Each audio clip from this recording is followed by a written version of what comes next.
Hi, everyone. It's Cricket Barrientos. I'm here today with James Townend, the Invisible Ability Discussions from Canada. Hi, James. How are you today? I'm doing okay. Cricket, a little smoky here, but other than that, we're doing okay. Oh, wow.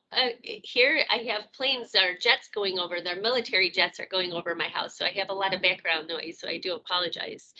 But James, we were just having a conversation a little bit about the abilities of people that have autism, and we talked a little bit about some of the pros and cons of the strengths and weaknesses of the brain.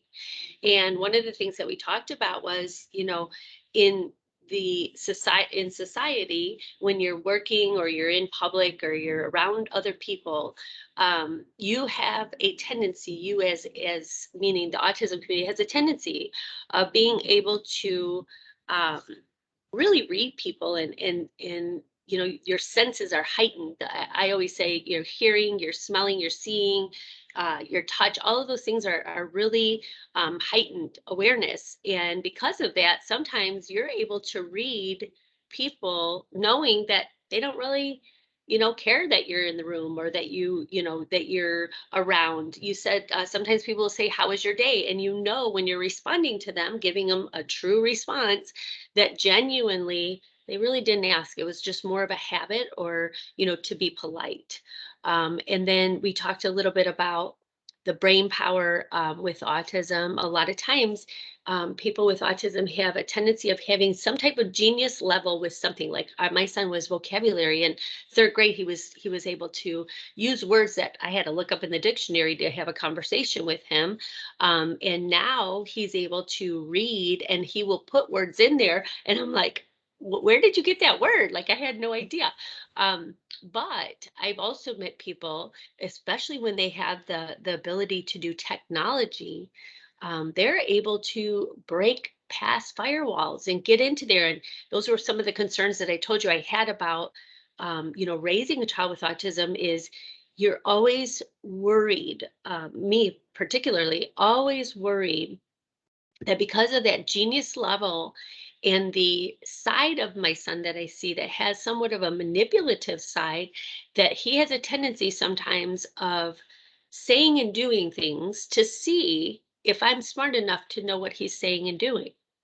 And it's concerning because I've met people, especially in the tech world, with autism or Asperger's, that they're able to break through and get into people's like bank accounts and stuff like that. Not that they're stealing money, because I believe there's also that they try to do the right thing, because they have to deal with that conscience, and that conscience just eats you up if you don't do the right thing. You have to live with that every day, and the obsessive compulsive that comes along with it. It's so difficult that it's just, even if you didn't tell the truth, eventually you're going to, because you have to get it out of your body to be able to get past that loop that you go into, to like process everything, right?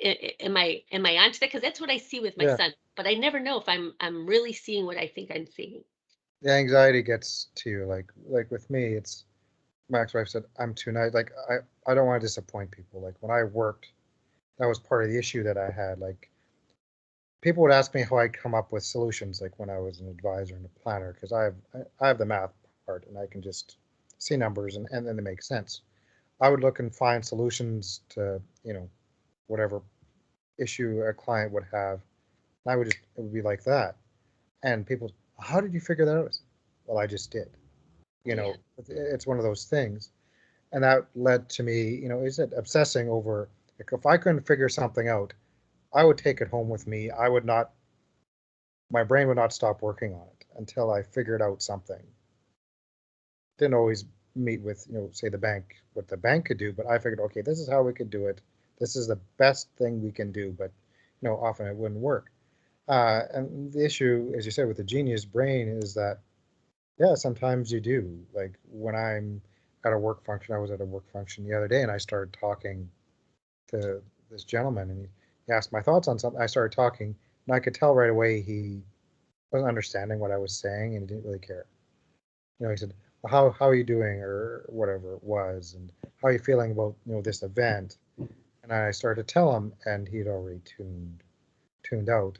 And this other lady, I was talking with her, telling about what I could do because these people are trying to recruit me to come work for them, and she started talking about the recruitment process and money and how successful I could be.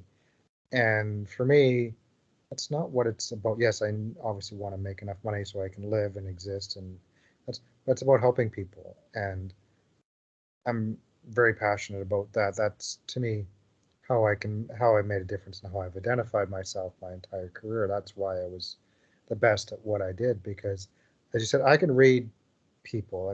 I can understand people. I don't make that emotional connection with them. My therapist says I have a great level of cognitive empathy, so I understand what it means. I understand how to display it, but I don't really know how to feel it. Combine that with my great math intellectual, and I could come up with solutions and build that trust and build that connection with my clients because I understand how much it meant to them to get themselves out of debt or to get to retirement or buy or whatever it was that I was trying to do with them. And I understand the basic needs of people on that level. Because I was at the gym the other day and this woman, obviously, she was an advisor, was telling this younger lady that was working there, well, I don't believe in RSPs and what RSP, the registered retirement savings plans. And I was thinking to myself, and if I wasn't ASD, I might have jumped in and started talking about it. But to me, that's what made me great at what I, because I didn't bring my personal beliefs into any conversation. I take everyone at their value, and I have the nature that I trust people before I ever encounter with them, and that's my ex-wife said I'm too nice. I let people take advantage of me, and that's happened.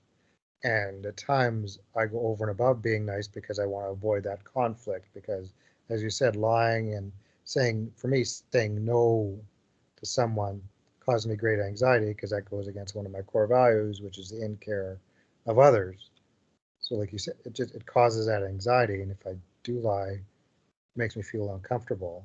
Like I was able to do it, unfortunately, in my personal life because I was avoiding, and that's how I coped with high emotional situations. Is that it was easier for me to carry that anxiety than to actually deal with emotions, which has negatively affected obviously my relationship with my daughter and my ex-wife. So that's the flip side of it. My son, let's say he didn't tell the truth about something. And maybe I even knew and I just let him, okay, let him believe that he didn't tell me the truth or that he told me the truth, even though I know he didn't. And let's see how long this process goes, before. And sometimes I do that because the only way that I learn how to connect with Landon or with people in the autism community is really trial and error, is a lot of it, or failing to succeed, is some of it. And so he won't tell the truth, and then he'll come back a couple times, throughout the last, the next few minutes, and he'll be like, "Are you okay? Is everything okay?" And I'll say, "Sure, everything's okay. Why would I be not be okay? I don't know." And then he'll go up in his room, and then he'll come back down.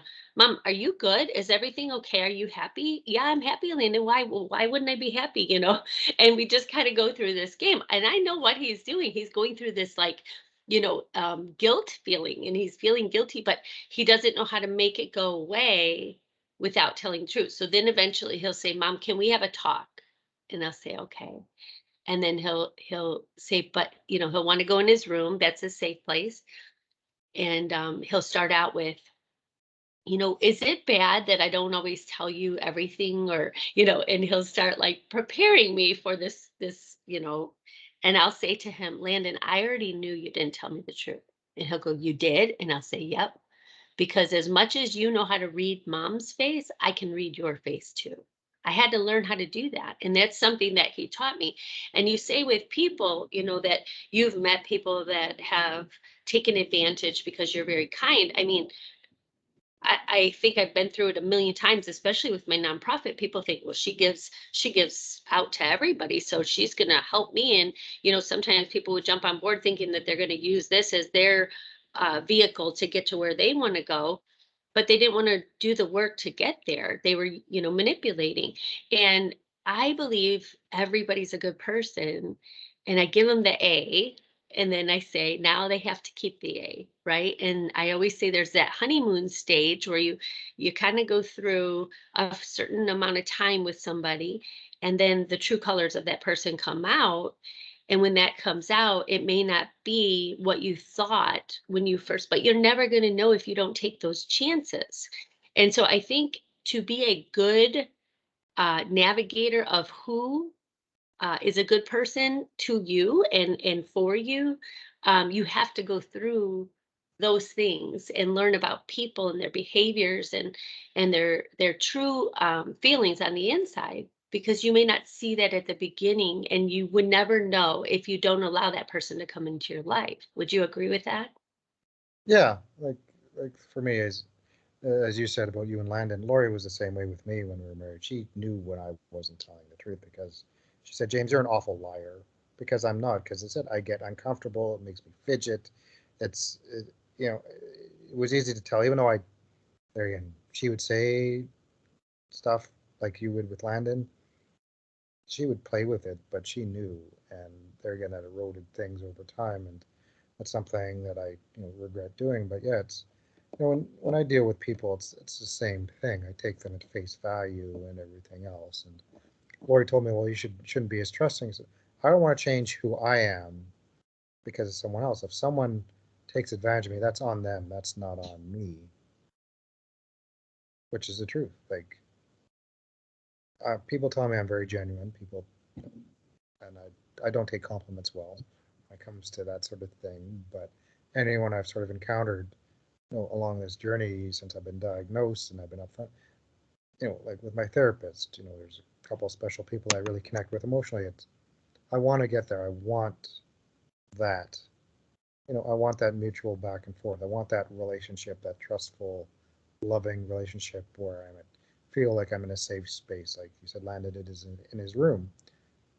You know, I don't really have a safe space right now because I'm just trying to discover who I am, which is, difficult after life and stuff. And I was just saying, my brother is going to go for an assessment after us talking for so long. He said, "Yeah, I'm going to go do it," because he knows issues in his relationships the same that I had, and he wants to be better for him. And just like me, I want to be happy for me. And if I find someone else to share things with, that's great. But I want to be happy for me. I want to be able to, as I said at the function the other day, just be me and say, "Hey, why do you want to come?" I'm because I told him I'm the best advisor you have in your organization because I truly care about people. I'm smarter than you. I told them to people, I can come up with solutions you can't come up with. Yes. And that sounds, in a sense, it sounds really arrogant and overconfident, but I have over 12-year track record of doing it. And I didn't do it to prove that I was smarter than anyone else. I did it because I was really passionate about helping people. When I right before furlough COVID, I had met a lady. Well, I had met her a couple years before that, maybe four, and she was helping somebody publish their book. And I told her, I said, I want to write a book. I've been wanting to write a book for a long time, just telling a story. I feel like since I was two, I think 2 or 3 years old, that my life started preparing myself to do what I do with Sons of Autism. Excuse me. And I feel like when I wrote this book, I wanted it to be called The Power of Influence, and it was going to talk about how you can influence people um, just by communication. Like, I feel like communication um, with words in your voice is the most powerful, influential tool we have, more so than a billboard, a magazine, right? And I believe that even more now because you watch social media and you see how powerful that is. And it's because people are using, their voice or their words or their minds in that messaging. And I can tell you, when I do a video versus words, people look at that 3 to 4 times more than they would if I just wrote out a blog. So that's why we decided to do the digital library, because we were like, okay, this is critical. We have to take this information and get it out to people as quick as possible, because people are dying. People are not surviving because of not being diagnosed, and whether it's they themselves go into a depression, or they don't know, or they didn't know, and their chemical changes start happening at 9 years old, and they never get the diagnosis, they never get the help that they need, and now they're homeless, or they're out on the streets, or they're fighting with police officers, because they have the chemical issues, that are never being addressed.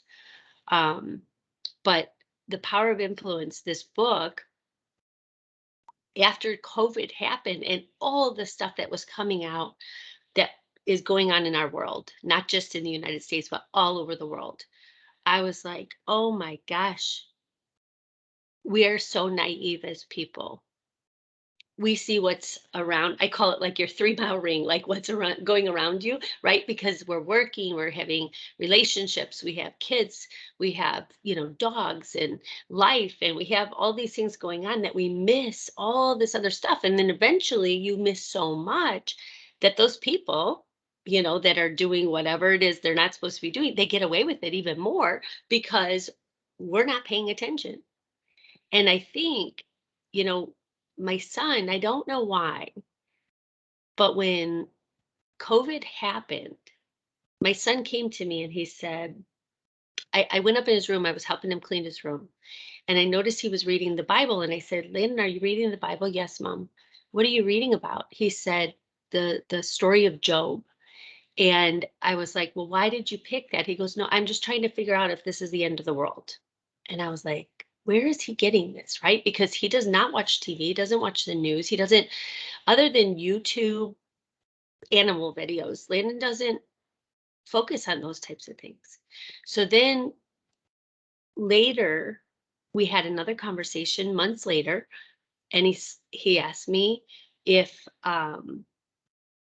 if we had aliens coming down from space to come and get us. And I'm like, where, but I don't want to like pry too much, because I don't want him to stop, seeking this out and looking into this. But I always tell people, number one, Landon's stories are so intriguing to people.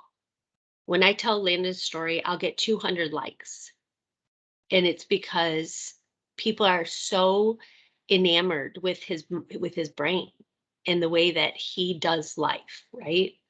And it's so pure, and it's so, the majority of the time, it's so like kind and generous, that I think people go, oh my gosh, there's so much going on, it's so negative. And but then you see a story like that and you're like, I want to be surrounded more with people like that. And he kind of sets the expectation for the audience that we're talking to. And so I say that because he continues to ask me these questions, and I know it's got to be something with his senses, or he's putting something together just by watching a cartoon. I don't know where it's coming from, but there's definitely something. And I always say that the autism community, autism population, is truly here to teach us a different journey, to um, like configure typical society's brains to understand that what we're doing over here is going to destroy us. We have to follow, because you're living the golden rule. You're kind, you open the door, you say hello to people, you you want to make people feel good. And it's something that has kind of gone away. And James, I don't know, maybe we did talk about this, but I told you I'm a Christian, but we don't push, Christianity or Bible, because we never want to lose an audience, and there's some people that just don't believe. But when I say I focus on faith, family, friends, financial, Faith to me is that thing, whatever it is in your life that keeps you grounded to what life is really supposed to be about. And it could be through God's message, it could be through whatever. To me, faith is your values, and I agree. Like religion, like everyone has their own ways to believe, Belief. whatever else. And I've never said it one way or the other because I don't. Again, you don't want to push your beliefs or faith or whatever else or thing, but it comes down to who you are as a person, and you have faith and believe, and okay, that as you said, there's good in people. I want to try to do the best because everyone's human. They're going to make mistakes. They're going to make poor choices and everything else.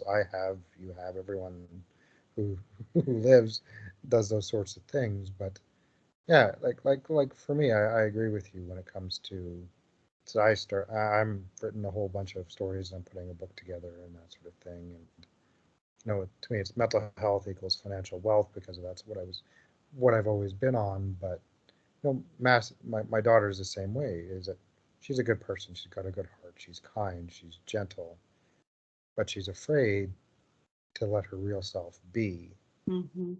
And that's, you know, what I don't want for her. I want her to be her and be able to express how she wants to express without judgment or people looking at her differently or anything else. Because as I been honest and upfront like that with some people, and it's been well received. Other people say, "Well, you're quote unquote normal. You don't seem like there's anything different or anything else." And then there's people that, as I said the other day, I was talking to people and they got disinterested quick, and that's fine too. But I wasn't apologetic for who I was because I was being me. And in some cases, it probably makes some people feel uncomfortable when you're brutally honest. And that's, again, I've developed skills over the years where I can function in a professional setting without, I think, for lack of a better term, being detected as being on the spectrum. But other people haven't. Other people are, like I said, we're all wired a little different. So, but I agree with you on that point. Well, and I had a conversation with somebody the other day because, I've been working on Sounds of Autism over 10 years now. And I'll have people that, you can just tell that autism isn't their thing because it doesn't affect their life. So they don't, you can't expect somebody to be as passionate or compassionate about a subject that doesn't affect their life. I get it, and they can't even say I understand because they don't understand. They could say I empathize with you, but we don't want pity, right? That's not really what we're looking for. We just want people to understand, like, this is a population that could be very beneficial to our society, but people shun that populations at times because they don't understand. And I think people hate to fail. And I think people hate to not know something. And so when they don't know, they will fight. And when I say fight mentally, they'll find ways to move you out of their way or talk down to you or not so nice to you because they don't want you to see that they have a weakness that they don't understand. They're ignorant, and ignorant not meaning rude, but ignorant meaning they don't know of the subject matter. And so Yes, because of and that, they're just like, well, I'm not going to talk to, what do I even say? And that's why Sounds of Autism started educating people about being responders. Because when I would go in and talk to audiences, I was teaching them the words that they could use to talk to somebody within the autism population, whether it's the family or the person living with autism, and telling them it's more uncomfortable for you not to say anything than it is to use the wrong word. Because if you use the wrong word, we know you're trying, and that's a good thing.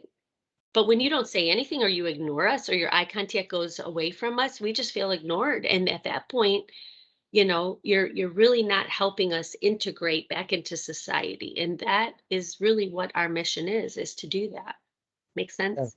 yeah, and I think that to your point, I think it's the fear of something different or the fear of unknown or the fear of being insensitive or not understanding something that drives people to avoid it.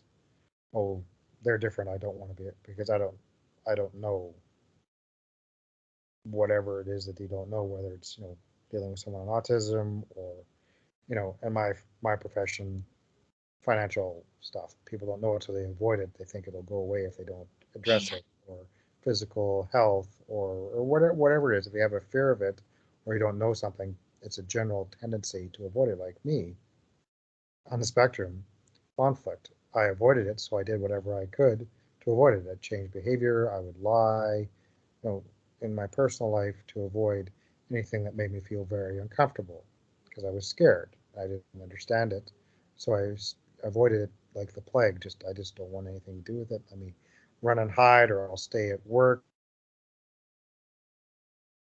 well because that's my comfort. Because my ex-wife, she always thought I was bipolar because I was a different person at work than I was at home. And she Mhm. oftentimes said, I want that person that you are at work. But work was easy for me because I could control how the relationship went with people. I could let them in as much as I wanted to, and I could be whatever it was that they wanted me to be because that was comfortable. Being in an emotional place was very uncomfortable, so I didn't know how to be, which made me feel uncomfortable. You know, so that's what I'm working and learning on is being comfortable in my own skin, opening up and emotionally, and not being afraid of that. And that's something I work on all the time with my therapist. You know, to learn about me and to be comfortable in my own skin. James, when you were, I have two questions, well, actually three questions for you. So the first one is, were you diagnosed with autism or Asperger's? Well, at the time, it's Asperger's, but at the time, everything had already been put under the ASD label. But I was diagnosed with autism, but psychiatrist who diagnosed me said it was formerly known as Asperger's. Because a lot of people ask, what is the difference? And I say, well, nowadays they just say autism because you fall on a different level of the spectrum, is all. But Asperger's to me is that you have the ability pretty much to integrate into society and live typical life, but you have things that, personality or social, that affect you. So like for my son, he has autism. Now he's I would say like the middle of the spectrum. He's not low function, he's not high function, he's right in the middle. And school would say he's high function because he can go into other classrooms, great, but he doesn't retain all the information. But when we go to work, he won't stim, he won't pace, he won't flap his arms, he won't do any of those things. But as soon as we get in the car, he's like, Mom, I'm so stressed out. It's because he's not releasing that stress and anxiety naturally. And so I went to him and I said, you have to tell the person you're working for that you need a moment. And you take that moment and you explain to her what you're doing. This takes the stress out of my body. But as soon as I get it out of my body, I can come back and I'll focus and I'll get everything done as quick as I can possibly do it. And a lot of times you go to work and you said it, I change or I become the person that I know they want me to be. You're acting all day long basically. And now you're doing two jobs because your job is you're doing your job and you're acting. And so now you have all of that, and then you come home, it's like that has to be your area of comfort, I think, to release the stress, to be able to go back out and do it again and again and again and again. I had Otherwise, nothing, there's none. I had nothing like that was the thing that caused the relation. I had nothing left at the end of my day for my wife because I was mentally exhausted from, as you said, acting and fitting a role all day. I had nothing left. I didn't want to interact with anyone at that point after my day, so I It's wasn't so there with great. my family. Like I was done. Like and it, yeah, simply I was done. It was. You know, you're exactly right. Landing What on that. about your brother? You were talking about your brother wanting to go get a diagnosis. Is For me, he's gone so long, you've gone so long in your life without the diagnosis. The day that you get the diagnosis, what changes for you? Well, it made a lot of things made sense because obviously my brain started to go, okay, this is what having Asperger's means. Okay, so I would go back. I just analyze everything, and it made a lot of my behaviors made sense. It made a lot of things like when I had a friend commit suicide in high school. I didn't cry. I didn't feel anything. And I felt really awkward because I'm at the funeral and everyone's so upset and I'm not crying. I'm not feeling upset. You know, instances like that where society says, if you don't feel something, then you're not normal. So then I felt not normal, but I didn't know why. You know, when something happens or, you know, when she would cry about something and get upset and I wouldn't cry. You know, Yeah. she often told me, are you a jerk or is there just something wrong with you? But it comes off as that, like if you're crying, I'm sitting here with no, that's what a normal society would indicate is that I have no feeling and I don't care. When she was crying, were you processing in your mind like where she was mentally, or do you understand what I'm saying? Like, are you I trying to was figure out? I was waiting for her to get done so I could figure out a way to solve the issue that she was having and get it done with because it was uncomfortable for me. I sat Like, there and okay, I was like, okay, let's get this going. Let's get this done. Okay, I'll try to solve your problem. And I joke because it's like being a man to the 10th degree because men want to solve and a woman's problem to get away from sort of emotional stuff. And I have the autistic part of it, me with being the man thing. So it's just like doubly, okay, let's get this going because I want to get out of this uncomfortable situation. well, and you have a brain for math. Yeah. And So my sister is I a math teacher, and I watch her, and it is like when you have an issue, she goes right back to, she says, math is what will solve everything. And I go, math? And she's like, yeah. She goes, math can solve the problems in the world. And I'm like, oh gosh, because somebody like your brain and her brain, okay, that's great because you understand that, but I was horrible in math. So for somebody like me, I would become frustrated if math had to be the resolution, right? And then I also think of my husband. He's, a police officer, and he talks about the fact that, he hears the call, somebody's stabbed or somebody got shot. He goes and he analyzes the situation, and whether he arrests somebody or he has to get somebody to the hospital or he has to call, or whatever it is, there's always that like beginning, middle. He goes, but I never know. And it's one of the hardest things for him is not being able to process what is the end of the story. And so when you get your diagnosis or your brother's seeking that, I always think it's like you have the beginning and you have the middle. But now if you had that end, like that resolution, this is the issue, or I wouldn't even call it an issue, but this is the diagnosis. It kind of helps you, okay, now I have to educate myself on autism so I understand exactly why I do the things that I do. And you're spending so much time trying to figure out you.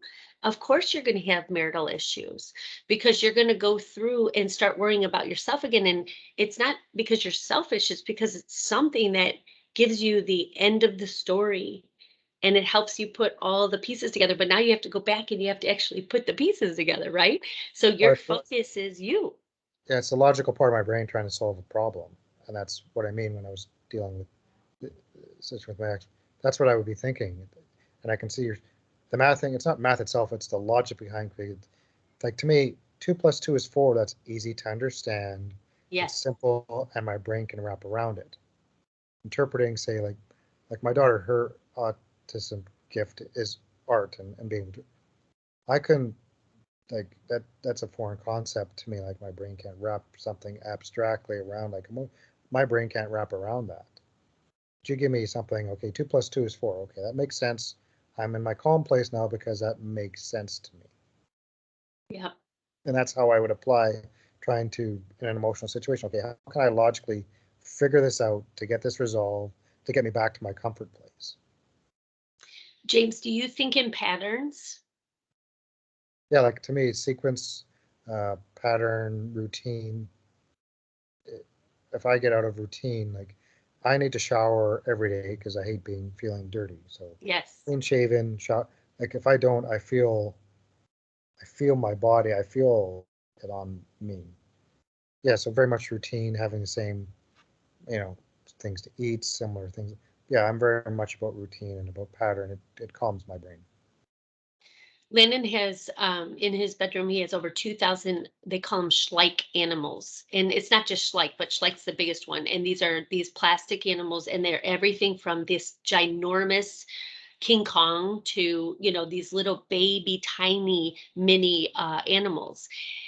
And when he first started doing it, it was, 3 to 5 animals. And if, let's say, one of the animals got lost, he would not be okay. He was having meltdowns. It was not good. As he got older, the pattern started to grow.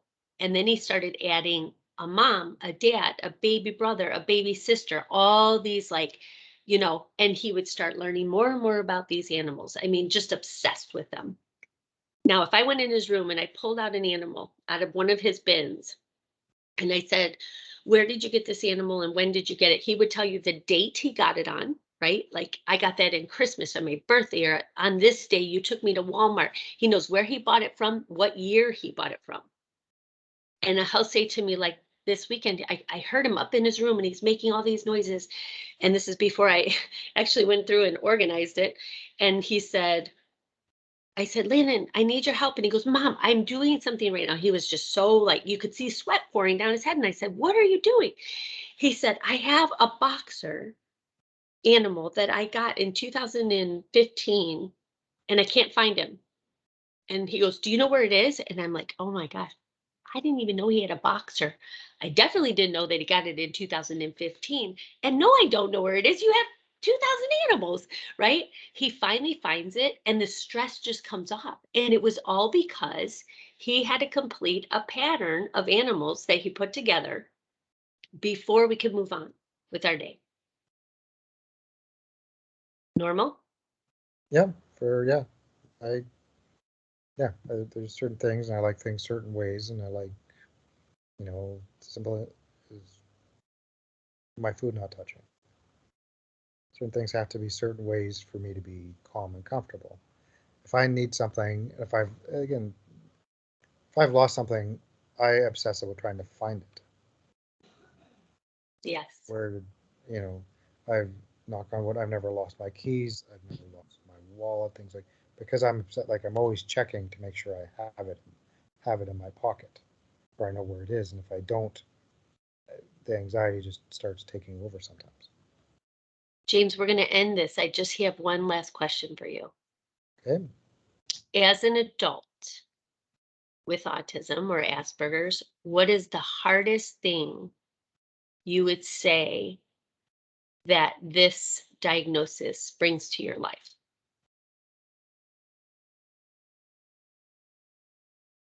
The most difficult thing, as you said, I think, is the guilt that I have and regrets that it created by not knowing sooner. And if I would have known sooner, I could have made a difference to my daughter.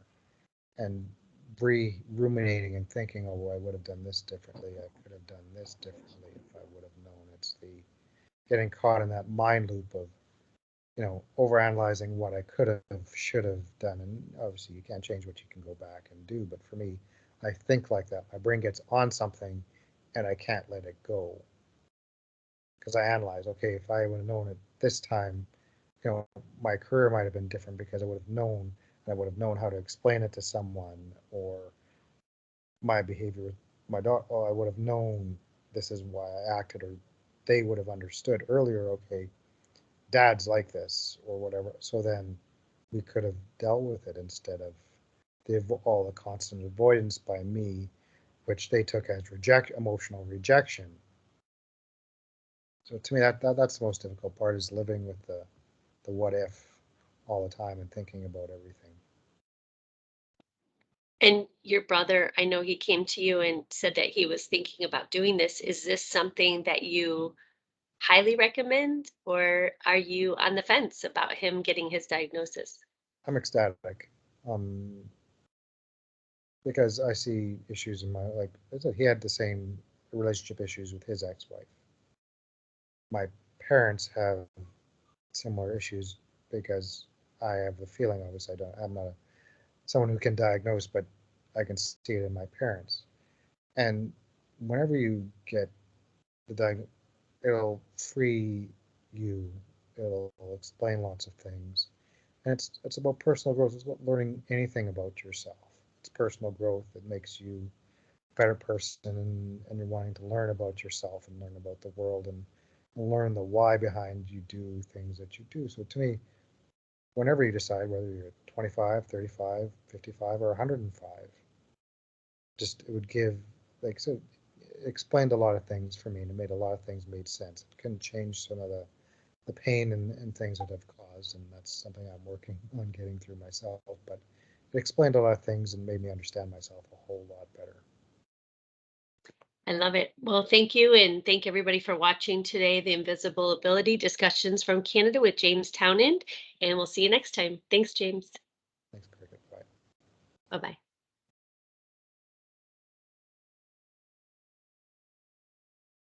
There we go.